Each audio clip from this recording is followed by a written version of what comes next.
김성호라고 합니다. 오늘 발표드릴 주제는 뉴로픽 시스템이라는 것입니다.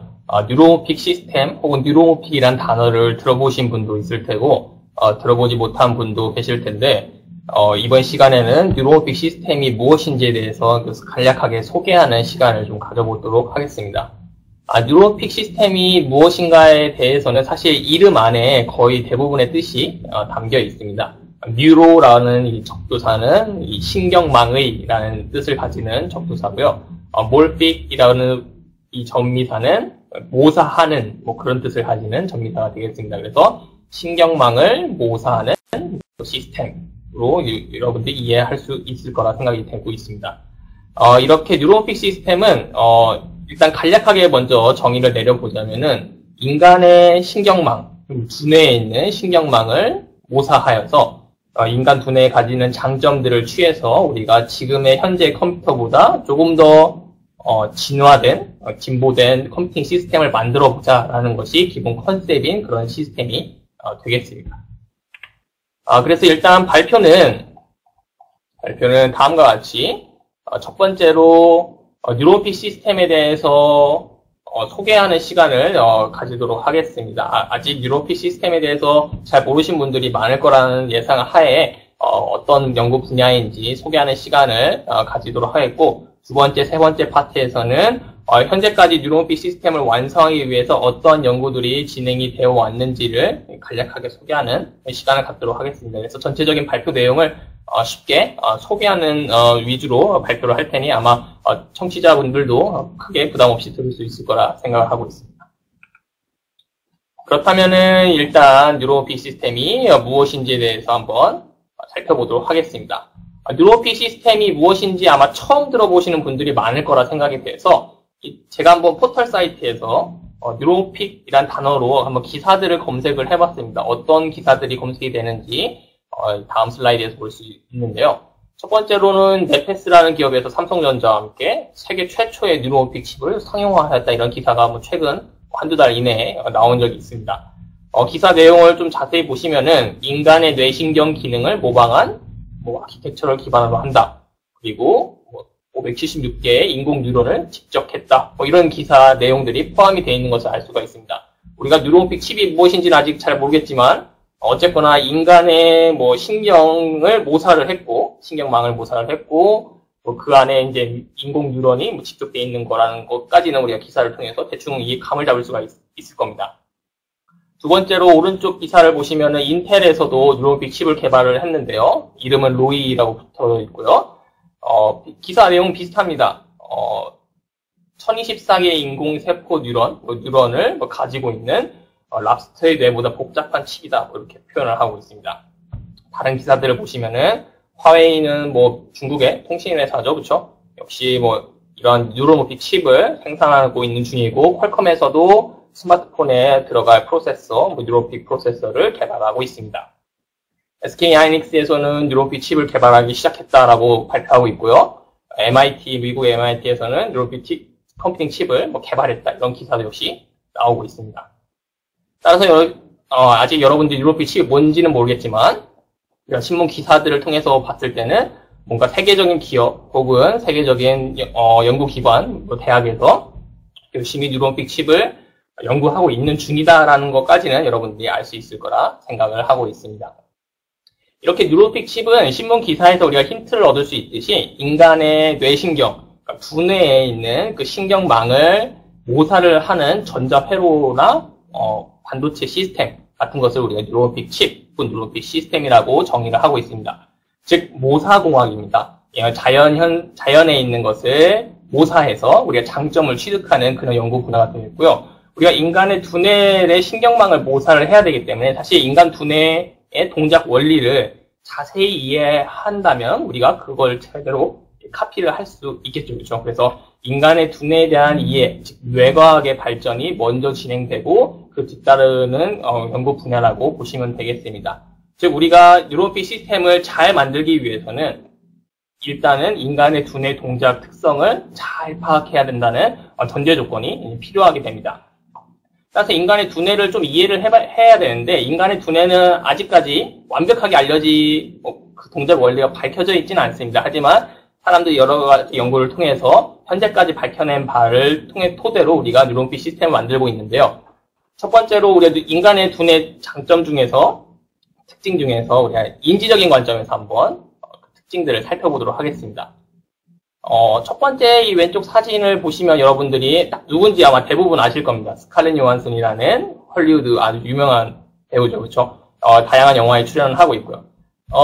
근데 한 가지 재밌는 사실은 이 청취자 대부분이 이 사진과 똑같은 사진을 예전에 본 적은 아마 없을 겁니다. 보신 분도 있겠지만 아마 대부분은 똑같은 사진을 보진 않았을 텐데 그럼에도 불구하고 이 첫 번째 사진을 보는 순간 거의 즉시 스칼렛 요한슨이라는 것을 떠올릴 수가 있습니다. 즉 인지를 할 수가 있다는 거죠. 그게 가능하다는 것 자체가 사실 인간 두뇌가 가지는 가장 큰 특징 중에 하나가 되겠습니다. 우리가 예전에 정확히 본 사진이 아님에도 불구하고 이 사진을 스칼렛 요한슨으로 판단할 수 있는 이유는 예전에 우리가 스칼렛 요한슨을 어디선가 봤을 때 스칼렛 요한슨의 그 히든 스트럭처, 제가 밑에 히든 스트럭처 혹은 패턴이라고 적어놓은 이 스칼렛 요한슨만의 고유한 특징을 추출을 해서 뇌에서 추출을 해서 그 정보를 뇌 어딘가에 저장을 해놓은 겁니다. 그래서 지금 이 첫 번째 왼쪽 사진을 보는 순간 역시 마찬가지로 이 사진 안에서 특징들을 추출합니다. 추출해서 뇌로 보내서 우리가 예전에 저장했던 기억과 매칭을 시키는 거죠. 매칭이 됐을 때 스칼렛 요한슨의 특징과 가장 잘 매칭이 된다라고 판단을 했기 때문에 뇌에서 이 사진은 스칼렛 요한슨이다라고 알려주고 있는 것입니다. 이 과정이 인간의 두뇌에서는 상당히 빠르게 일어날 수가 있습니다. 즉 조금 더 정확하게 얘기하면 패턴 인식입니다. 패턴 인식이 아주 효율적으로 일어나는 기관이 바로 우리 두뇌의 특징 중에 하나가 되겠습니다. 그 특징은 사실 어떤 식으로 저장되는지는 정확히 모르고 있습니다. 뭐 눈과 눈 사이 거리, 뭐 코의 높이, 뭐 이런 식의 정보가 아니라요.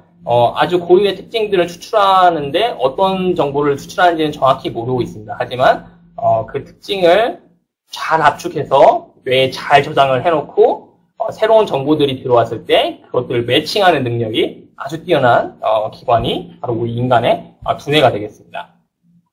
또 하나 재밌는 장점은요. 지금 5개의 사진이 있는데 전부 다 스칼렛 요한슨입니다. 하지만 이제 뭐 화장이나 머리 스타일, 뭐 헤어 색깔, 뭐 이런 것들이 전부 다 다른데도 불구하고 우리가 딱 봤을 때 스칼렛 요한슨이라는 것을 또 금방 인지를 할 수가 있습니다. 즉 우리가 그 특징을 추출하는 방식이 어떤 뭐 머리의 색깔, 뭐 모습, 뭐 이런 것들을 판단하는 그런 특징들을 추출하는 것이 아니라 아주 고유의 특징, 즉 인베리언트 폼, 직역하면은 이제 불변의 형태를 추출을 하게 됩니다. 즉 스칼렛 요한슨만의 가지는 아주 고유한 특징들을 추출하기 때문에 우리가 모습이 조금씩 다른 스칼렛 요한슨도 전부 다 스칼렛 요한슨으로 다 인지를 쉽게 할 수 있는 능력을 가지고 있습니다. 즉 인간의 두뇌는 패턴 인식, 패턴 매칭에 아주 최적화된 기관을 가지고 있다는 것이 기본적인 특징이 되고요. 두 번째 특징으로는 우리가 연산에 관한 것입니다. 첫 번째 이제 7 곱하기 8을 여러분들이 바로 계산을 한다면은 암산으로 56이라는 답이 나올 겁니다.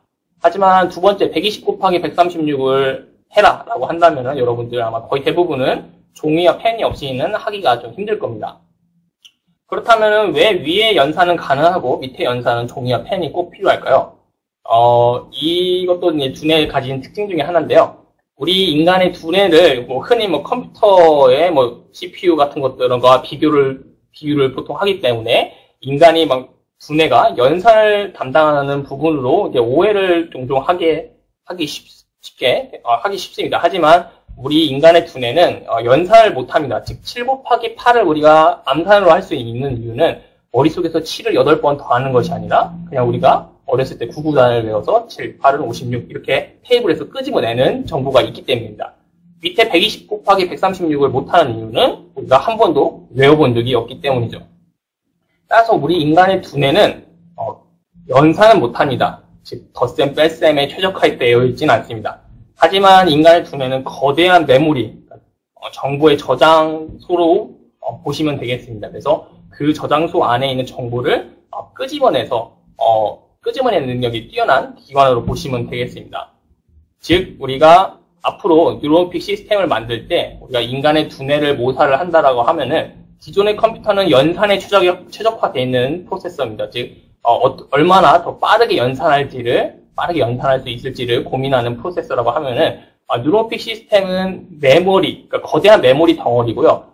메모리에 데이터를 잘 미리 학습을 시켜놓고 패턴을 매칭시킨다든지 메모리 기반의 뭔가 연산 혹은 프로세싱을 할 수 있는 그런 시스템을 만들어야 된다는 것을 의미를 하고 있습니다. 즉 메모리 기반의 연산 프로세서, 아직 이 개념 자체는 클리어하진 않지만 기존에 우리가 로직 기반의, 즉 AND OR 게이트를 이용해서 숫자를 연산하는 기반의 프로세서와는 좀 개념이 다른 프로세서가 이제 뉴런픽 시스템이 될 것이라고 예측을 할 수가 있습니다. 이런 특징들이 있고요. 세 번째, 네 번째 특징들은 또 재미있는 특징들이 컨텐츠 어드레서블 메모리라고 해서 우리는 기억을 할 때 항상 주변의 것들과 같이 기억을 하는 특징을 가지고 있습니다. 즉 스칼렛 요한슨을 기억할 때는 스칼렛 요한슨만을 기억하는 것이 아니라 그 여배우가 나왔던 영화라든지 대사 혹은 복장 같은 기타 주변 정보들 같이 기억하는 그런 특징을 가지고 있고요. 네 번째 특징은 이제 오토 어소시에이티브 메모리라고 해서 우리가 일부분의 정보만 끄집어내면은 그 정보와 연결된 정보까지 같이 끄집어내는 특징을 가지고 있습니다. 즉 우리가 고등학교 때 배웠던 어떤 소설 제목을 떠올렸다라고 하면은 그 제목을 떠올리는 순간에 내용까지도 줄줄줄줄이 같이 기억이 나는 그런 특징을 가지고 있습니다. 이런 것들이 이제 인간의 두뇌의 특징 중에서 우리가 인지적인 관점에서 특징들을 살펴본 것인데요. 문제는 뉴런픽 시스템이 결국은 이제 이런 인간 두뇌의 특징을 모사하는 시스템을 만드는 것인데, 이러한 특징들, 인지적인 관점에서의 특징들은 사실 그 메커니즘이 정확히 밝혀진 것이 없습니다. 즉, 우리가 패턴 매칭이 뛰어나다는 사실은 수상적으로 알고 있지만, 우리가 스칼렛 요한슨의 정보가 T신경을 통해서 어떤 식으로 압축이 되는지, 특징을 추출하는지도 모르고, 그 추출된 특징이 뇌의 어느 부분에 학습이 되는지도 아직은 정확히 모르고 있습니다. 다만 그 특징이 잘 매칭이 된다는 것을 추상적으로 우리가 이해를 하고 있는 것이죠. 따라서 아직은 인지적인 관점에서의 특징들은 우리가 그 동작 원리, 그러니까 메커니즘을 잘 모르고 있기 때문에 잘 모르는 것을 우리가 모사를 할 수는 없겠죠, 그렇죠? 그래서 이제 잘 모사를 할 수 없는 이런 인간의 두뇌의 특징들은 우리가 아직까지는 전자회로나 반도체 시스템으로 우리가 모사를 하기는 어렵습니다. 따라서 이제 뉴런픽 시스템을 연구하는 사람들의 대부분은 이러한 인지적인 장점들보다는 구조적인 장점에서 모사를 시도를 많이 해왔습니다. 그렇다면 우리가 이 인간 두뇌의 이제 해부학적인 특징들에 대해서 한번 살펴보도록 하겠습니다. 인간의 두뇌는 이렇게 세 가지 기관으로 크게 구분 지을 수 있습니다. 이 나머지 두 개의 기관은 기타 다른 동물들에게서도 발견되는 그런 기관입니다. 하지만 이제 인간이나 영장류만이 가지고 있는 고유의 기관이 이 네오콜텍스, 심피지라고 불리는 이런 기관이 특별히 존재를 하고 있습니다. 이 네오콜텍스는 인간 두뇌 가장 겉껍질에 존재하는 기관이고요. 한 2mm 정도 두께를 가지고 있습니다. 이 네오콜텍스 안에서 인간의 고등적인 사고, 즉 판단, 이해, 감정, 이런 고등적인 사고들이 전부 다 이루어진다고 알려져 있고요. 상당히 이제 중요한 기관이 되겠습니다. 이 네오콜텍스 안에는 무엇으로 구성이 되어 있느냐? 우리가 보통 이제 흔히 말하는 뇌세포라고 얘기를 하는데요. 정확히 말하면은 100빌리언이니까 한 1000억 개 정도 되겠죠. 그래서 1000억 개의 뉴런들이 존재를 하고, 한 개의 뉴런에는 또 1000개에서 10,000개 정도의 시냅스라는 부분이 또 붙어져 있습니다. 병렬로 연결이 되어 있습니다. 즉, 네오콜텍스라는 심피질 부분은 뉴런과 시냅스가 수많은 뉴런과 시냅스가 존재하고요. 뉴런들이 서로 얽히설키 엮여 있습니다. 복잡하게 병렬 연결을 하고 있는데 그 뉴런과 뉴런 사이에는 시냅스라는 기관으로 또 연결이 되어 있습니다. 좀 더 자세한 그림을 보시면 여러분들 이해가 쉬울 텐데요. 아래쪽에 있는 것이 이제 뉴런과 시냅스를 표현한 그림입니다. 뉴런은 아래쪽 그림과 같이 이런 불가사리 모양의 기다란 연결 부위들을 가지고 있는 세포가 되겠습니다. 아마 여러분들이 생물 시간이나 일반 생물학 시간에 배웠을 수도 있겠는데요. 이런 뉴런들이 심피질 안에 가득 차 있고요. 이 뉴런들은 다른 뉴런들과 연결이 되어 있습니다. 엑손이라는 긴 전선 같은 이런 연결 통로를 통해서 연결이 되어 있고, 다른 뉴런과 연결이 되는데 물리적으로 탁 붙어 있는 것이 아니라요. 그 연결은 약간 갭을 가지면서 떨어져 있습니다. 떨어진 갭을 우리가 시냅스 혹은 시냅틱 터미널 이런 식으로 이름을 붙여주고 있습니다. 조금 더 우리가 디테일하게 구조적 특징을 살펴보면요. 뉴런에서는 어떠한 전기적 시그널이 형성이 됩니다. 액션 포텐셜, 한글말로는 활동전이라고 불리고 있고요. 어떠한 이런 전기적 스파이크가 뉴런에서 발생을 할 수가 있습니다. 전기적 신호가. 이런 활동전이가 발생하는 이유에 대해서는 아마 생물 시간에 배웠을 텐데, 나트륨 이온과 칼륨 이온의 농도 차이에 의해서 발생을 합니다. 이번 발표에서는 디테일한 설명을 생략하도록 하겠고요. 어쨌거나 어떤 뉴런에서 이런 활동전이가 발생을 하면은 이 기다란 엑손을 따라서 전달이 될 수가 있습니다. 꼭 전선을 타고 전기 신호가 전달되는 거랑 비슷합니다. 이 전달이 되다 보면은 이제 시냅스라는 부분까지 전기 신호가 전달이 되게 됩니다. 이 시냅스는 이제 물리적으로 떨어져 있기 때문에 전기 신호가 바로 지나갈 수는 없고요. 전기 시그널이 이제 한쪽에서 들어오면은 이 안에 있던 그 화학 물질들이 분비가 되기 시작합니다. 이 분비된 화학 물질이 다른 쪽, 반대쪽에 리셉터 수용체들에게 붙게 되면은 다시 이쪽에서 전기 시그널들이 형성이 되어서 다음 뉴런 쪽으로 전기 시그널들이 전달이 되게 됩니다. 이러한 시냅스가 상당히 중요한 역할을 하는데요. 시냅스의 특징으로는요, 일단은 앞에서 온 전기적 시그널을 뒤쪽으로 케미컬 시그널로 바꿔서 전달을 해주는 역할을 합니다. 즉, 시그널의 연결, 통로 역할을 하고요. 디렉셔널리티가 있습니다. 즉, 방향성이 있어서 한쪽 방향으로만 전기적 시그널을 보낼 수가 있습니다. 가장 재미있는 특징은 특정한 연결 강도를 가지고 있습니다. 시냅틱 웨이트라고 보통 이름이 붙어져 있는데요. 특정한 연결 강도, 즉 전기적 시그널을 다음 뉴런으로 잘 보내는 시냅스가 존재를 하고요. 또 잘 보내지 않는 시냅스도 존재를 합니다. 더 재밌는 것은 이러한 연결 강도가 아날로그적으로 변할 수가 있어요. 즉 0과 1, 디지털적으로 변하는 것이 아니라 0.1 정도로 시그널을 보내는 시냅스도 있고 0.7 정도로 전기 시그널을 잘 보내는 시냅스도 존재를 합니다. 혹은 마이너스 0.5 정도로 전기 시그널을 오히려 감소시키는 그런 시냅스도 존재를 합니다. 즉 아날로그적으로 연결 강도가 바뀔 수가 있고 롱텀으로 유지가 됩니다. 즉 긴 시간 동안 연결 강도가 유지가 될 수가 있습니다.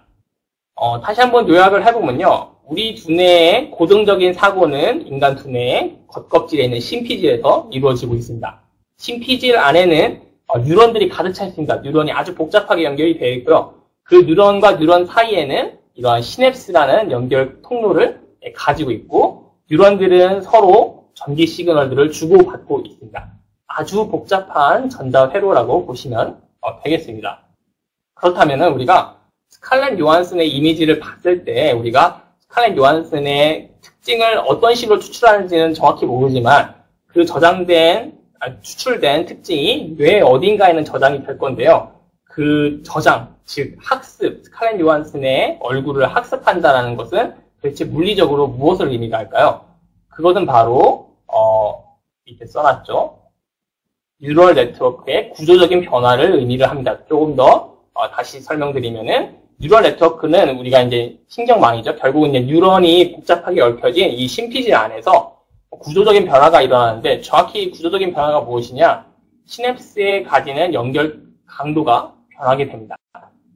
즉 우리가 처음으로 스칼렛 요한슨의 얼굴이라든지 사진을 봤을 때 특징을 추출한 다음에 뇌로 전달을 합니다. 그러면 뇌의 어느 부분에 저장되는지는 모르겠지만 그 정보가 이 시냅스의 연결 강도를 적절하게 바꾸는 겁니다. 즉 스칼렛 요한슨의 정보가 저장될 수 있도록 아날로그적으로 연결 강도가 바뀔 수가 있는 이러한 시냅스의 연결 강도들이 바뀌어서 그 바뀐 연결 강도를 통해서 우리가 스칼렛 요한슨의 특징을 저장해 놓고 다시 한번 스칼렛 요한슨을 우리가 봤을 때 사진을 봤을 때 이 저장된 정보와 매칭을 시켜줘서 우리가 인지를 하게 된다는 겁니다.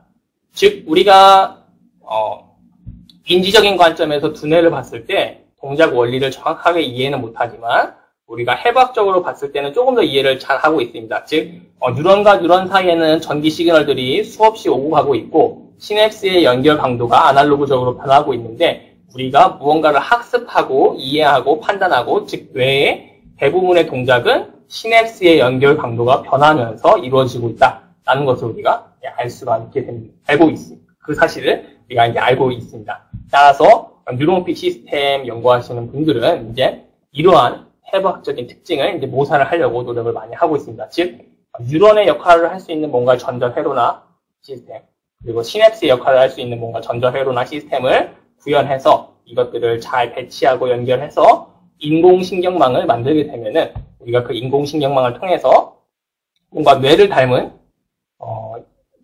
동작을 할 수 있는 전자회로, 반도체 칩 이런 것들을 이제 만들 수가 있겠죠. 그런 시스템을 우리가 뉴로모픽 시스템이라고 이름을 붙이고 있습니다. 이제는 아마 이제 뉴로모픽 시스템이 대략 무엇인지는 이제 감을 잡으셨을 거라 생각을 하고 있습니다. 뉴로모픽 시스템은 인간 두뇌에 있는 신경망을 모사하는 시스템이고요. 전자회로나 반도체 칩으로 모사를 하는 시스템이고 결국은 뉴로모픽 시스템은 뉴런의 인공 뉴런, 그렇죠? 뉴런의 역할을 할 수 있는 인공 뉴런, 시냅스의 역할을 할 수 있는 인공 시냅스 이런 것들을 잘 만들어서 우리가 구성을 하는 해야 하는 이제 목표를 가지는 미션을 가지는 연구 분야라고 할 수 있겠습니다. 이러한 뉴로모픽 엔지니어링 혹은 뉴로모픽 시스템 연구는 처음 제시된 것은 이제 1980년대 후반 카브 미드라는 교수님께서 처음으로 뉴로모픽이라는 단어를 처음으로 논문에 제시를 하셨습니다. 이 당시만 하더라도 이제 한참 디지털 서킷이 급격히 발전하던 시기였습니다. VLSI 테크놀로지라고 해서 VLSI 테크놀로지가 급격하게 직접 회로 기술이 발전하면서 모든 사람들이 디지털 기술에 빠져 있을 그런 시기인데요. 그때 이제 약간 이다나처럼 뉴로모픽이라는 단어를 처음으로 제시를 하면서 이 논문에서 이제 발췌한 글인데요. 어댑티브한 아날로그 시스템, 어댑티브라는 뜻은 이제 뒤에서 좀 다시 설명을 드리겠습니다. 즉, 아날로그 시스템 우리가 뇌를 닮은 아날로그 시스템을 잘 만들면은 컨벤셔널 시스템은 이제 기존의 시스템이니까 디지털 시스템을 의미를 합니다.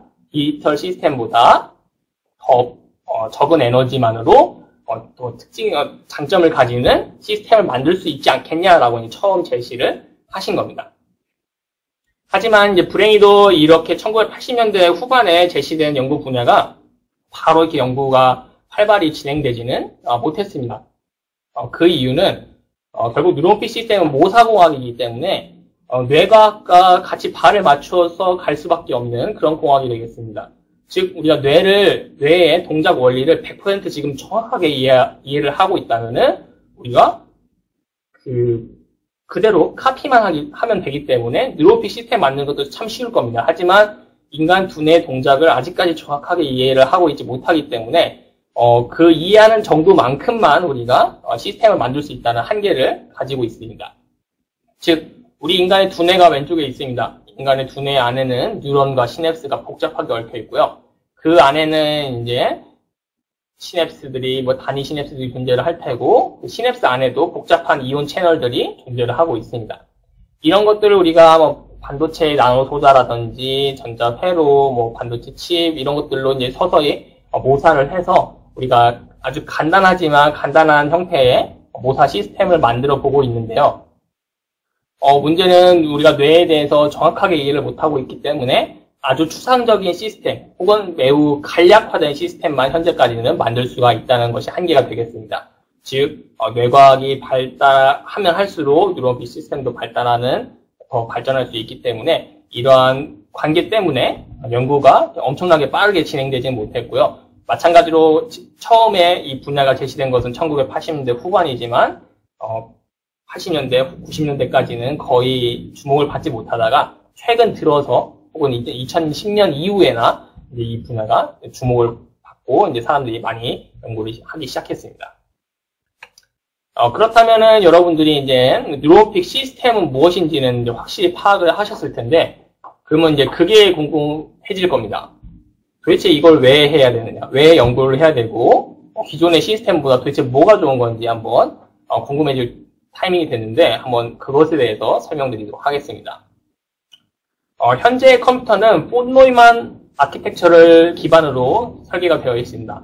여기서 이제 폰 노이만은 사람 이름입니다. 여러분들이 인터넷에서 세계적인 천재, 3대 천재 이렇게 검색하시면 항상 이제 나오는 사람 중에 한 명인데요. 폰 노이만이라는 그 물리학자입니다. 물리학자인데 너무나 많은 분야에서 활약을 하셨고 역대급의 천재 과학자로 알려져 있습니다. 이 폰 노이만이 다양한 분야에서 활동을 하셨는데 처음에 이제 컴퓨터가 만들어지기 시작했을 때 1940년대, 50년대쯤 만들어지기 시작했을 때 컴퓨터의 기본 구조의 틀을 처음으로 제시를 하셨습니다.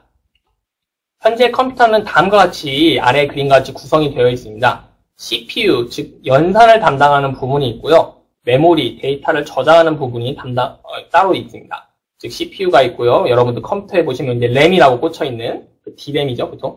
D램이 이제 따로 이제 꽂혀져 있고요. 어떤 인풋이 들어오면은 CPU가 연산을 담당합니다. 연산할 때 필요한 데이터들을 메모리로 보냈다가 혹은 끄집어냈다가 이런 과정들을 반복하면서 연산을 수행하고 연산이 완료되면은 아웃풋 쪽으로 내보내게 됩니다. 즉, 이러한 물리적으로 연산을 담당하는 부분과 저장을 담당하는 메모리 부분이 따로 분리되어 있고요. 현재는 이런 구조가 너무나 당연하게 느껴지겠지만 컴퓨터를 처음으로 설계했을 때 이렇게 나눠서 만들면 되겠다라고 이제 제시를 하신 분이 이제 폰 노이만이 되겠습니다. 현재까지는 이제 모든 컴퓨터는 폰 노이만 구조를 따르고 있는데요. 문제는 이제 여기서 발생을 하고 있습니다. CPU의 속도는 점점 빨라지고 있어요. 여러분들도 해마다 느끼시겠지만 새 컴퓨터를 사서 새로운 CPU를 교체를 하면은 컴퓨터가 점점 빨라지는 것을 느낄 수가 있습니다. 메모리도 점점 빨라지고 있어요. D램의 스피드도 해마다 계속해서 빨라지고 있는데 문제는 이 둘이 물리적으로 분리가 되어 있습니다. 여러분들 컴퓨터 PC 같은 경우에는 메인보드에 CPU 따로 꽂고요. 그 다음에 램 따로 꽂고 그 다음에 그 메인보드 안에서 두 개가 분리가 되어 있습니다. 따라서 CPU는 점점 발전하고 메모리 속도도 점점 발전하고 있는데 이 둘 간의 데이터 트랜스퍼의 속도는 그다지 개선이 되지 못하고 있습니다. 우리가 운동회 때 여러 사람이 발목을 묶고 이렇게 달리기를 하면은 이 전체의 스피드는 결국은 가장 느린 사람의 스피드에 의해서 결정이 되게 됩니다. 즉, 이 컴퓨터의 속도가 가장 느린 부분이 어디냐면은 이 둘 간의 데이터 트랜스퍼의 속도가 가장 느리게 되겠고요. 전체 시스템 스피드가 컴퓨터의 속도가 이 데이터 트랜스퍼 때문에 느려지는 이런 문제가 발생을 하고 있습니다. 이런 문제를 우리가 폰 노이만 바틀렉이라고 병목 현상이라고 부르고 있습니다. 즉, CPU와 메모리의 발전 속도를 이 데이터 트랜스퍼 속도가 따라가지 못하고 있어서 전체 시스템이 그다지 빨라지지 못하는 그런 한계점을 가지고 있습니다. 이 문제를 해결하기 위해서 가장 간단한 방법은 메모리랑 CPU를 하나의 칩에 그냥 만들어버리면 됩니다. 하나의 칩 안에서는 데이터 트랜스퍼 속도가 빠르기 때문에 우리가 메인보드에 따로 분리되지 않고 CPU랑 램을 한 칩에 만들면은 모든 문제는 해결이 됩니다. 하지만 그렇게 못하기 때문에 이 문제가 여전히 이게 대두가 되고 있겠죠, 그렇죠?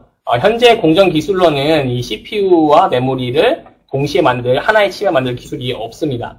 여러분들 반도체 수업을 조금 들어보셨으면 알고 계시겠지만 현재 D램은 하나의 트랜지스터와 큰 캐패시터로 이루어져 있고요. 현재 CPU는 이제 로직 트랜지스터들의 조합으로 이루어져 있습니다.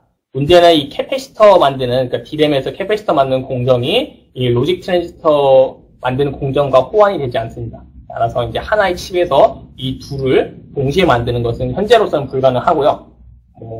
먼 미래는 또 모르겠습니다. 가능할지 모르겠지만 현재로서는 거의 불가능해 보이는 상황입니다. 따라서 이렇게 속도 개선이 이제 잘 이루어지지 못하고 있는 이런 문제를 해결하기 위해서 사람들이 대안을 찾는 겁니다. 대안 중에 하나가 이제 뉴런픽 아키텍처가 되겠는데요. 뉴런픽 시스템은 아까도 이야기했듯이 우리 인간 두뇌는 연산을 담당하는 부분이 없습니다. 거대한 메모리 덩어리로 보시면 되겠습니다. 메모리 기반의 연산을 해요. 즉, 우리가 저장된 것을 끄집어내거나 매칭시키는 것을 기반으로 해서 연산을 하기 때문에 우리가 기존의 연산이라고 하면 사실 사칙 연산을 떠올리기가 쉬운데요. 데이터를 처리할 때 우리가 사칙 연산으로 처리하는 것이 아니라 뭔가 비교, 판단, 이런 것들을 인식을 통해서 판단을 하는 그런 특징을 가지고 있습니다. 따라서 뉴런픽 시스템 자체도 그런 식으로 동작을 하기 때문에 메모리, 전체적으로 메모리만 있기 때문에 근본적인 이런 본노이만 바틀렉 현상 문제 자체가 발생하지 않게 됩니다. 따라서 우리가 이 현재의 본노이만 바틀렉 문제를 아주 쉽게 해결할 수 있을 것이라 예상을 하고 있고요. 사실 이것은 다 예상입니다. 우리가 실제로 뉴로픽 시스템을 완성해보지 못했기 때문에 이런 문제가 없을 거라고 예상을 하고 기대를 하고 우리가 연구를 진행을 하고 있는 것이고요. 또 다른 특징들로는 현재 본노이만 구조에서는 우리가 칩을 설계를 하면은 그 설계했을 때의 그 펑션만 가질 수가 있습니다. 즉 통신 칩으로 설계를 하면은 통신 기능만 할 수 있고요. 그리고 그래픽 프로세서로 우리가 설계를 했으면은 그래픽 처리만 할 수가 있습니다. 그리고 가장 골치 아픈 것이 이제 아주 높은 일드의 소자를 요구를 하고 있습니다. 즉 현재 여러분들이 쓰고 있는 PC의 CPU 같은 경우에는 적어도 10억 개 이상의 트랜지스터가 안에 들어가 있습니다. 근데 문제는 그 10억 개 중에서 단 한 개의 트랜지스터만 페일이 돼도 고장이 나도 그 칩 전체를 버려야 됩니다. 여러분들이 자동차 회사의 불량률을 한번 조사해 보시면 깜짝 놀랄 텐데 우리가 10억 개의 자동차를 만들면은 적어도 0.1%의 불량률은 있을 겁니다. 0.01% 정도. 근데 반도체에서는 10억 개의 트랜지스터를 만들어도 단 한 개의 페일도 용납을 하지 않습니다. 거의 100%의 일들을 요구하고 있기 때문에 상당히 이제 만들기가 점점 어려워지고 있습니다. 하지만 뉴로픽 시스템은 우리가 그것과는 반대되는 특징들을 가지고 있는데 첫 번째는 이제 어댑터빌리티입니다. 아까 설명을 안 했었는데 직역하면은 적응성이라고 직역을 할 수 있겠는데요. 우리가 어떤 데이터를 학습을 시키면은 그 학습된 데이터를 바탕으로 동작을 하게 됩니다. 즉 펑션을 마음대로 바꿀 수가 있습니다. 즉 뉴로픽 시스템에다가 우리가 얼굴 데이터를 입력을 시키면은 안면 인식을 할 수 있는 시스템으로 바뀌고요. 우리가 음성 데이터를 계속해서 학습을 시키면은 음성을 구분할 수 있는 시스템으로 바뀔 수도 있습니다. 이렇게 펑션을 바꿀 수가 있는 적응성을 가지고 있는 것이 장점이 되겠습니다. 우리 뇌의 동작과 비슷하죠. 우리 뇌는 부분에서 구역이 나눠져 있긴 합니다. 즉 언어를 담당하는 부분, 감정을 담당하는 부분 이렇게 나눠져 있긴 한데 우리가 언어를 담당하는 부분이 수술에 의해서 잘려져 나갔다. 그럼 말을 못하느냐? 그 순간에는 말을 못하지만 시간이 지나면은 말을 하기 시작합니다. 왜냐? 다른 부분에서 그 영역을 학습해서 커버를 하거든요. 마찬가지로 우리가 뉴로픽 시스템도 우리가 원하는 것을 학습을 계속 시키면은 그 학습된 내용을 바탕으로 동작을 하기 때문에 원하는 펑션으로 바꿀 수가 있다는 얘기입니다. 두 번째로는 퍼터런트, 즉 페일에 대한 내성이 있습니다. 우리 뇌도 일부분이 잘려 나간다고 해서 그 사람이 바로 죽거나 모든 기능을 상실하거나 그러진 않습니다. 대부분의 영역에서 이제 학습이 가능하고 그 학습된 내용을 바탕으로 동작을 하기 때문에 다른 부분에서 커버를 할 수 있고요. 마찬가지로 뉴로픽 시스템도 일부분에서 그 뉴런이나 시냅스 역할을 하는 그런 전자 회로들이 페일이 됐다, 고장이 났다 하더라도 나머지 부분에서 커버를 하면 되기 때문에 동작 특성이 약간 바뀔 수는 있겠지만 아예 동작을 못하거나 칩을 버려야 된다거나 그러지는 않습니다. 그래서 이런 페일에 대한 내성을 가지고 있다라는 것이 이제 가장 큰 장점이 되겠습니다. 마찬가지로 현재 뉴로픽 시스템을 완성해 본 것은 아니기 때문에 이런 장점들을 가질 수 있도록 우리가 앞으로 만들어 나가겠다 이런 기대감을 가지고 이제 연구하는 것이라고 이제 이해를 하시면 되겠습니다. 이 표에서는 이제 인간의 두뇌와 그럼 현재 CPU 기술, 그러니까 CMOS 기술과 어떤 차이가 있는지 숫자적으로 좀 살펴본 그런 테이블이 되겠습니다. 인간의 두뇌의 가장 큰 특징은요, 숫자적으로 본다면은 CPU와 CMOS 기술과 비교했을 때 느립니다. 우리 인간의 두뇌에서 아까 뉴런과 뉴런 사이에 전기 시그널들이 막 오고 가죠. 그렇죠? 이런 전기 시그널들이 오고 가는 속도가 밀리세컨드 단위입니다. 아주 느립니다. 현재 CPU에서 동작하는 속도는 여러분들 현재 CPU 사시면은 3.8GHz, 4GHz 요 정도로 동작을 하게니까 최신 CPU가 0.25 나노세컨드 정도로 동작을 합니다. 0.25 나노세컨드마다 어떤 시그널들이 왔다 갔다 하면서 연산을 처리하는데 인간의 두뇌는 밀리세컨드 오도로 10의 한 6승배 이상 차이가 나겠죠. 그렇죠? 아주 느립니다.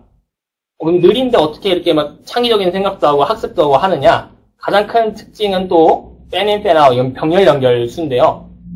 한 개의 뉴런에는 아까 얘기했듯이 10의 3승계, 그러니까 1000개에서 10,000개 정도의 병렬로 연결된 시냅스를 가지고 있습니다. 즉, 데이터를 무수히 많은 병렬 연결로 한꺼번에 처리를 하는 겁니다. 한 번에 데이터를 처리하는 속도는 느리지만 병렬 연결 수가 많기 때문에 충분한 스피드를 내고 있는 거고요. 현재 CMOS 혹은 CPU 기술에서는 이 팬인 팬아웃 수를 늘리기가 어렵습니다. 회로적으로. 그래서 순차적인 연산은 빠르지만 병렬 연산을 하기에는 최적화되어 있지 않습니다. 그래서 결과적으로 인간의 두뇌가 가지는 가장 큰 특징 중에 하나는요.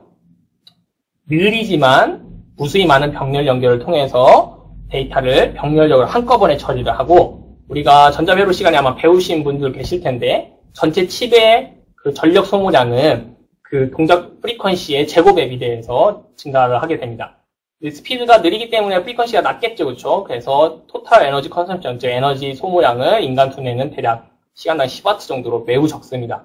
형광등 하나 켜는 정도의 수준이죠. 하지만 현재의 CPU는 100W 가까이 됩니다. 그래서 너무나 많은 열이 나기 때문에 쿨러 없이는 동작을 할 수가 없죠, 그렇죠?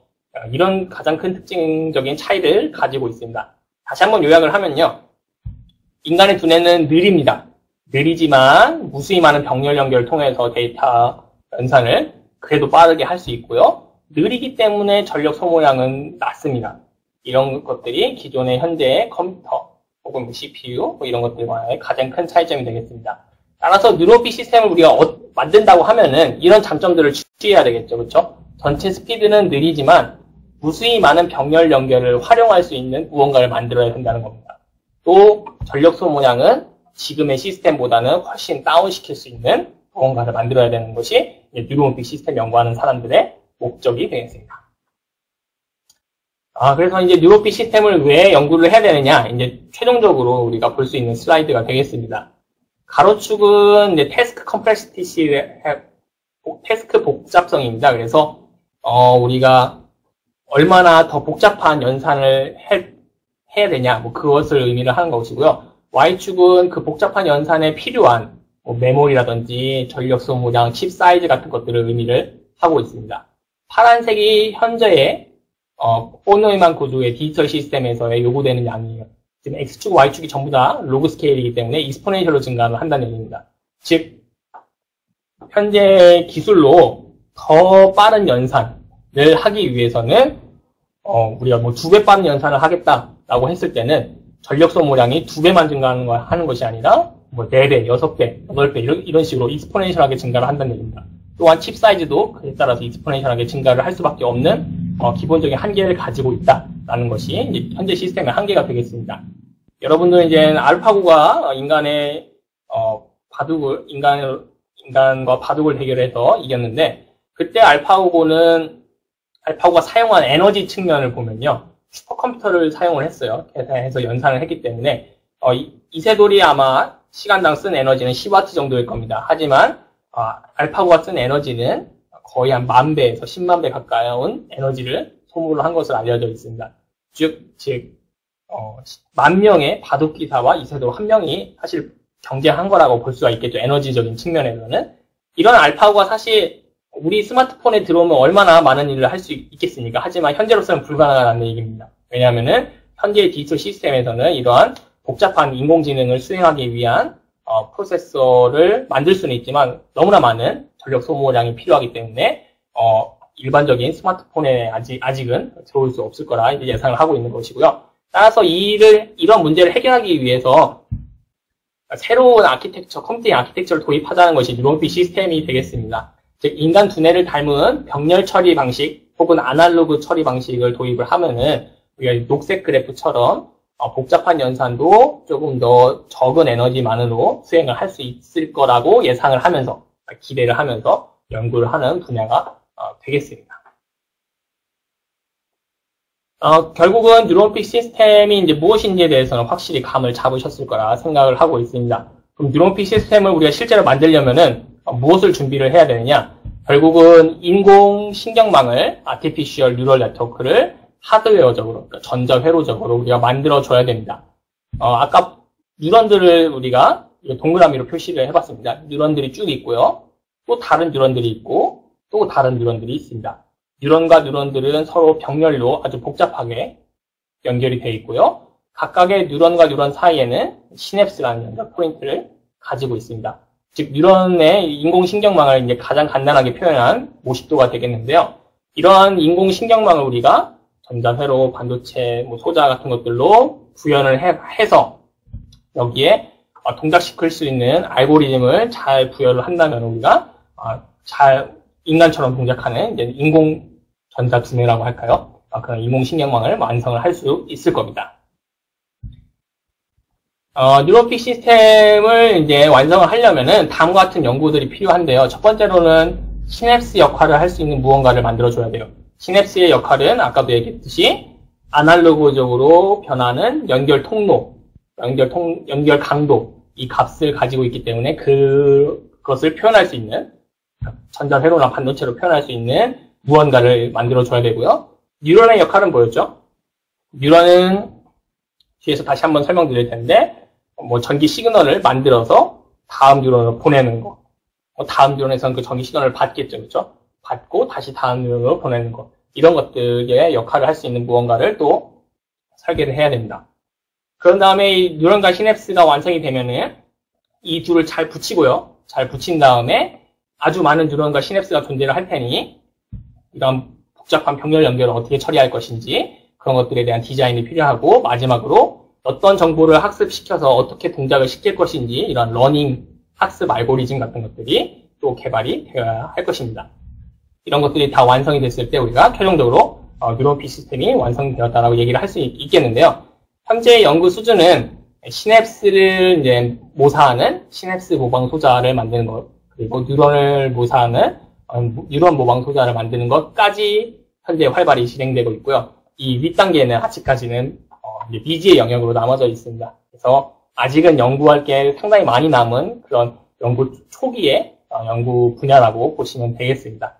여러분들도 꾸준히 관심 가져주시고 차후에 이쪽 연구에 참여하실 분들이 많아졌으면 좋겠습니다. 그러면 뉴로픽 시스템에 대한 소개는 마치도록 하겠고, 최근까지 어떤 식의 연구들이 주로 진행이 되어 왔는지 한번 간략하게 소개하는, 기술적으로 소개하는 시간을 갖도록 하겠습니다. 일단 첫 번째로는 시냅스의 특징을 모사하는 무언가를 만들어야 되는데요. 그런 무언가를 어떻게 만들어 왔는지 그 연구에 대해서 한번 설명을 드리도록 하겠습니다.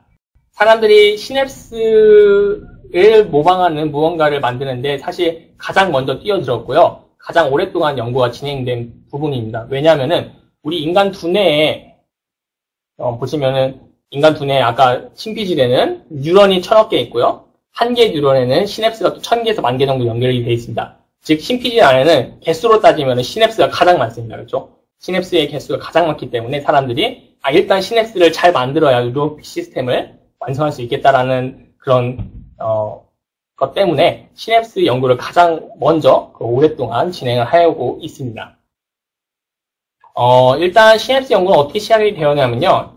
아까도 얘기했듯이 1980년대 후반에 카브미드라는 교수님께서 뉴로픽 엔지니어링이라는 단어를 처음 제시하면서 우리 이렇게 연구해보자라고 제시를 하셨지만 거의 한 10년 동안 아무도 쳐다보지 않았습니다. 그랬던 이유는 그 당시에는 뇌에 대해서 너무나 몰랐기 때문이에요. 뇌에 대해서 좀 아는 게 있어야, 뭐라도 아는 게 있어야 카피를 하고 우리가 모사를 하는데 그 당시만 해도 뇌과학이 발전하지 못했기 때문에 그냥 저런 의견도 있겠네 하고서 그냥 묻혀 있다가 1990년대 후반쯤 들어서 실제로 이제 뇌의 그 뉴런에 대한 기능에 대한 리포트들이 나오기 시작했습니다. 왼쪽 아래 그 현미경 사진을 볼 수 있듯이 실제 뉴런에다가 이런 전극을 찔러서 뉴런과 뉴런 사이의 전기 시그널들이 어떻게 오고 가고 있는지 실제로 측정도 해보고요. 시냅스의 연결 강도가 어떤 식으로 변하는지도 실제로 측정을 정기적으로 처음으로 해본 것이 이제 1990년대 후반이 되겠습니다. 이렇게 이제 조금이라도 정보를 얻고 나서 그럼 이걸 모사할 수 있는 시스템을 만들어 보자라는 것이 그 다음 연구가 되겠죠, 그렇죠? 그래서 2000년대 초반쯤 들어서 그 당시에 이제 시모스 기술, 전자회로 기술을 이용을 해서 뉴로픽 시스템을 구현을 하기 시작했습니다. 뉴런의 역할을 할 수 있는 전자회로도 한번 구성을 해보고요. 시냅스의 역할을 할 수 있는 또 전자회로 이렇게 구성을 하고 이것들을 다수를 이제 집적을 해서 칩까지 만들어보는 연구들이 2000년대 초반에 진행이 되었습니다. 그 예로 이제 오른쪽 아래는 이제 실리콘 레티나는 각막이죠, 그죠? 그래서 뭐 실리콘으로 만든 칩으로 만든 각막이라고 보시면 되겠는데요. 뭐 특별한 이미지 센서입니다. 기존의 이미지 센서는 이제 빛이 들어오면은 계속 데이터를 처리를 하는데 반해 이 실리콘 레티나의 특징은요, 뭔가 변화가 생겼을 때만 디텍션을 합니다. 그 변화를. 즉, 가만히 정지된 상태에서는 전력 소모량이 거의 없다가요, 뭔가 변화가, 뭐 물체가 확 지나간다든지 변화가 생겼을 때만 그것을 감지해내서 데이터를 처리하는 능력을 가지고 있습니다. 인간의 실제 두뇌도, 시각도 그런 식으로 동작을 합니다. 인간의 시각도 우리가 항상 보고 있는 것처럼 느껴지지만, 뇌에서 변화가 없으면 거의 처리를 안 합니다. 정보를 처리를 안 하다가, 변하는 것만 있으면 처리를 하게 되는데, 마찬가지로 그런 식으로 동작을 해서 동작 전력을 아주 낮출 수 있는 뭐 그런 특별한 이미지 센서가 되겠습니다. 아무튼 이 당시에 이제 재밌는 이제 이런 인공신경망 기반의 뉴런픽 칩들이 이제 개발이 되는데요. 이렇게 연구 개발이 이제 붐이 일 것처럼 하다가 또 확 사그라들게 됩니다. 이 당시에 이런 연구들이 또 주목을 받지 못했던 이유는 또 이제 시대적인 상황 때문인 것 같은데요. 2000년대 이제 초반만 하더라도 한참 또 여전히 디지털 시스템이 활발하게 연구가 되고 또 성능이 아주 급격히 증가하던 때였습니다. 뭐 무어의 법칙 해서 메모리 용량이 뭐 2년에 한 번씩 뭐 2배로 점프를 했고, 그 다음에 CPU의 속도도 뭐 펜티엄 2, 펜티엄 3 뭐 이런 식으로 계속해서 엄청난 속도로 발전을 하고 있던 중이기 때문에 사람들이 아주 잘 발전되고 있는 디지털 시스템을 멀쩡히 놔두고 이런 아날로그 시스템을 이제 쳐다볼 여유가 아마 없었겠죠, 그렇죠? 그래서 이런 연구들은 그냥 저런 거 연구하는 사람들 있네 정도 치부되면서 이제 주목을 받지는 못했습니다. 다만 이제 유럽과 미국에서는 그래도 이쪽 연구 분야의 가능성을 좀 봤던 것 같아요. 그래서 2005년쯤부터 국가 단위의 이제 장기 프로젝트들이 시작이 됩니다. 그래서 유럽에서는 2005년, 뭐 미국도 마찬가지로 2005년쯤부터 이제 10년쯤 장기 프로젝트로 뉴런픽 시스템을 서서히 준비를 하게 됩니다. 우리나라는 뭐 작년부터 이제 좀 활발히 진행되면서 좀 많이 늦춰진 감이 있는데 곧 따라잡을 수 있을 거라 생각을 하고 있습니다. 어쨌거나 이제 이런 뉴런픽 시스템 연구가 좀 빛을 잃어갔고요. 그리고 이제 또 하나 이제 주목을 받지 못했던 이유는 물리적인 한계 때문인데, 시냅스를 보시면은 시냅스 하나를 모사하는데 이 정도의 전자 회로가 필요합니다. 잘 보시면은 OPMP도 필요하고요. 커다란 캐패시터도 하나 필요하기 때문에 상당히 큰 면적을 차지하는 것을 알 수가 있습니다. 아까도 얘기했듯이 인간 두뇌에는 엄청나게 많은 수의 대략 한 10의 14승계 정도의 시냅스가 존재를 합니다. 만약에 이런 전자 회로로 10의 14승계의 시냅스를 구현을 한다면요, 아마 운동장만한 전자 반도체 칩을 만들어야 될 겁니다. 따라서 물리적으로 봤을 때 이거는 불가능한 연구다, 불가능한 접근이다라고 이제 사람들이 부정적으로 이제 판단을 했기 때문에 연구가 크게 주목을 받지 못했습니다. 이렇게 또 주목을 받고 있지 못하다가 2008년에 들어서 이제 다시 주목을 받게 됐는데요. 2008년에 맵리스터라는 새로운 수동 소자가 발견되면서 이제 다시 붐이 일기 시작했습니다. 여기서 이제 맵리스터라는 소자를 소개를 드려야 되는데요. 맵리스터는 네 번째 수동 소자입니다. 즉 여러분들이 전자 회로 시간에 세 가지의 그 패시브 엘리먼트 수동 소자를 배웁니다. 저항, 캐패시터, 인덕터를 배우고요. 각각의 레지스턴스, 캐패시턴스, 인덕턴스는 전압, 전류, 차지, 마그네틱 플럭스에 대응되는 관계를 가지고 있습니다. 즉 저항의 레지스턴스 값은 전압과 전류 사이의 관계를 표현해주는 값이죠, 그렇죠?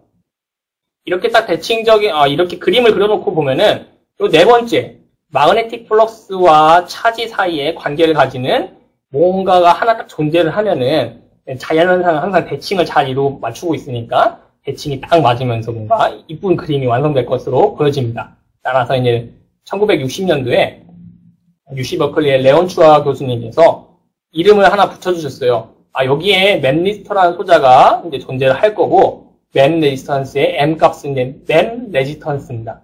M 값은 마그네틱 플럭스와 차지에 대응되는 관계를 가질 거고, 자연계에서 이러한 특징을 가지는 수동 소자가 존재를 할 거다. 우리가 발견은 못했지만 앞으로 찾을 수 있을 거라고 이제 예상을 하시고 열심히 60년 동안 찾기 시작합니다. 60년 동안 찾았지만 계속해서 안 나왔어요. 안 나오다가 2008년에 이 네이처의 논문에서 Missing MapLister Found라는 논문에서 처음으로 휴렛 패커드 랩에서 같이 공동 연구를 해서 찾아내게 됩니다. 왜 그동안 못 찾았는지도 이 논문에 그 이유가 나오고 있는데요. 자세한 설명까지는 좀 너무 어려운 얘기인 것 같고, 아무튼 이 맵리스터를 결국은 찾아냈습니다. 인간이 찾아내서 이제 수동수단인 게 4개가 됐는데, 맵리스터가 가지고 있는 가장 큰 특징은 아날로그적으로 저항값이 바뀐다는 점입니다. 오른쪽 그래프, 아래쪽 그래프와 같이 전압, 펄스를 인가를 하면은 여기 이제 Y축은 컨덕턴스인데요. 저항으로 보셔도 될 것 같습니다. 그래서 저항값이 점차 변하다가 또 점차 감소하다가 이런 식으로 변할 수가 있습니다. 즉 아날로그적으로 저항값이 변할 수 있고 그 상태가 유지가 될 수 있다. 이걸 딱 들으면 이제 앞에서 들은 설명이 떠오르시면 참 좋겠는데, 이 시냅스의 특징과 동일하죠, 그렇죠? 시냅스의 연결 강도가 아날로그적으로 그리고 롱텀으로 유지가 될 수 있다. 맵리스터의 저항도 아날로그적으로 변할 수 있고 긴 시간 유지가 될 수 있다. 정확하게 일치가 되기 때문에 사람들이 맵리스터가 발견되고 나서 맵리스터를 응용할 분야가 뭐가 있을까 열심히 찾던 중에 딱 그게 떠오르는 겁니다. 뉴로픽 시스템이.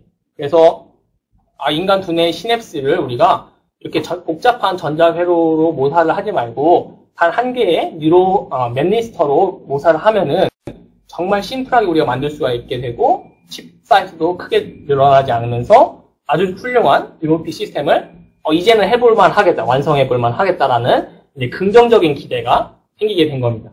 따라서 맵리스터가 발견된 2008년 이후에 수많은 사람들이 이제 맵리스터 소자를 이용해서 시냅스의 동작 특징을 모사하는 연구를 시작하게 되고, 그때부터 뉴로픽 시스템을 다시 많은 사람들이 쳐다보고 관심을 가지게 되고 연구를 시작하게 된 겁니다. 따라서 이제 시냅스 모방 소자, 영어로는 시냅틱 디바이스라고 보통 부르고 있고요. 시냅틱 디바이스는 이제 보통 맵리스터라는 소자를 이용을 해서 시냅스의 동작 특성, 아까도 얘기했던 아날로그적으로 변하는 그 저항 변화, 연결 강도의 변화를 모사를 하는 연구를 수행을 하고 있습니다. 그래서 2008년 이후에 그리고 최근까지 거의 벌써 10년이네요. 10년 동안에 수많은 맵리스터 소자들이 연구가 되어 왔고, 다양한 물질에서 혹은 다양한 반도체 구조에서 나노 일렉트로닉스를 이용해서 시냅스 모방 소자들이 보고가 되어 왔고, 현재도 여전히 보고가 되고 있습니다. 그래서 무엇이 최적의 소자인지는 아직까지는 모르겠지만 수많은 나노 소자들을 이용해서 시냅스의 특징을 잘 모사를 하고 있는 상황입니다. 그렇다면 이제 시냅스 모방 소자가 가져야 되는 가장 중요한 특징, 성질이 무엇이냐라고 하면요. 아까 이 인간 두뇌에 10의 14단계 정도의 시냅스가 존재한다고 얘기를 했습니다. 그 중에서 전부 다 이제 항상 사용되는 것은 아니고요. 한 1% 정도만이 동시에 액티베이션 됩니다. 활성화가 됩니다. 그래서 한 10의 12승계 정도가 액티베이션 되고요. 시간당 이제 10W 정도 에너지를 소모하고 있고, 그 다음에 오퍼레이션 스피드를 10Hz 정도로 추정을 한다면은 우리가 단 한 개의 시냅스가 뭔가 연결 강도가 변할 때 필요한 에너지 소모량은 1피코줄 정도로 역계산, 추정을 할 수가 있습니다. 그 말은 즉 시냅스에서 전기 시그널을 통해서 우리가 연결 강도를 바꿀 때 필요한 에너지가 1피코줄이라는 얘기인데, 현재까지 개발된 시냅스 모방 소자들, 즉 맵리스터 소자들의 동작 에너지 양을 계산을 해보면요, 아직 1피코줄 이하로 내려간 소자들이 많지는 않습니다. 1피코줄 이하로 내려간 이런 경우들도 있는데, 대부분의 연구는 아직까지 거기까지는 미치지 못했고요. 따라서 우리가 인간 두뇌처럼 10의 14승계 정도의 시냅스가 집적된 무언가 뉴로픽 시스템을 만든다고 했을 때, 각각의 시냅스 소자에서 발생한 에너지 소모량이 상당히 중요하고요. 지금 현재 수준보다는 조금 더 적은 에너지만으로 동작할 수 있는 소자를 만드는, 시냅스 모방 소자를 만드는 것이 중요하겠다라고 우리가 예측을 할 수가 있게 되겠습니다. 이렇게 이제 시냅스의 연구가 진행이 되고 있고요. 뉴런의 역할을 할 수 있는 무언가도 여전히 연구가 진행이 되었는데, 시냅스보다는 상대적으로 좀 덜 되었습니다. 왜냐하면 사람들이 시냅스를 먼저 이제 집중해서 연구를 하기 시작했고, 뉴런은 이제 최근 들어서 이제 다시 한번 쳐다보고 있는 중인데요. 한번 살펴보도록 하겠습니다. 뉴런의 역할은 크게 두 가지입니다. 뉴런의 역할은 뉴런에서 전기 시그널을 만들어내야 됩니다. 만들어내고 그 만들어진 시그널들이 다음 뉴런으로 전달이 되는데요. 우리가 여기 빨간색이 뉴런입니다. 뉴런이고 앞쪽 뉴런에서 뭐 전기 시그널들이 와요. 이제 오면은 이 뉴런 안에 이제 포텐셜이 있는데 이게 빨간색 화살표가 이제 신호를 받았을 때 포텐셜입니다. 시그널을 받게 되면은 내부 포텐셜이 살짝 증가하다가 다시 원래 상태로 쭉 떨어집니다. 하지만 시그널들이 또 다른 뉴런에서 매우 촘촘하게 들어온다면 반갑습니다.